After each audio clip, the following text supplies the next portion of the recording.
ढिया राजगढ़ आतंक सृष्टि कर दुर्बृत्त को स्थानीय लोक मैंने काबू कर भयंकर माड़ मारी आर अभियोग है दुर्बृत्त जनक शौच जा झील बोहू मान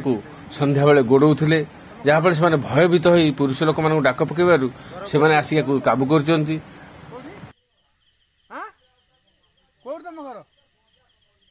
घर कही दियो बास आम तुम से जाए नहीं छाड़ देबू घर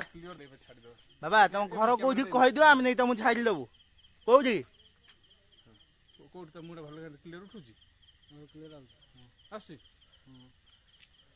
कौटी घर कौटी हाँ घर कौ जगह कहून घर का कहले सीना आम जानबू तुम से जगह छाड़बू घर का कौ जगह ଆପଣ ଏପଟେ ଆସନ୍ତୁ ଭାଇ ଏଉଠି କିଏ କ୍ୟାମେରା ଉଠାନ୍ତୁ ଦିଟା ଫାଷ୍ଟ ମୁହଁଟା ଏମିତି କ୍ଲିୟର ଆସିବ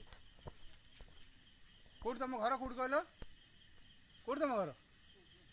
କୋଉଠି ଘର घर कौटी कौन खाइबे खाइबे हाँ किसी खाइबेनी आ घर का कौटी कहूना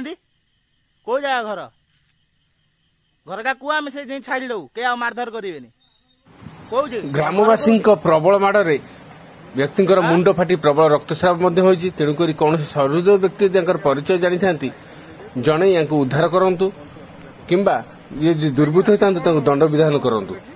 लोक मैंने बांग्लादेशी भावुं झील पिला और स्त्री लोक मान एकुटिया देखी संध्या बेले गोड़े दिन आज दिन सका सका आसिक संध्या संध्यारे जी पुरुष लोक गोड़ाड़ी छुआ पिला गोड़ाड़ी करम गाँव में जी स्त्री बहु सब संध्या आम आसन बंधपुर झाड़ा गोड़ाड़ी ही कर पचारा किसी कहून पागला भाई भी लोक भी किसी मारधर करना फिर भी छाड़ी दौरान छाड़ा बेले रात्रि जा लोक गोड़ाड़ी कर कबाड़ी भी दुआर मुझे बसुची भयभीत भयभीत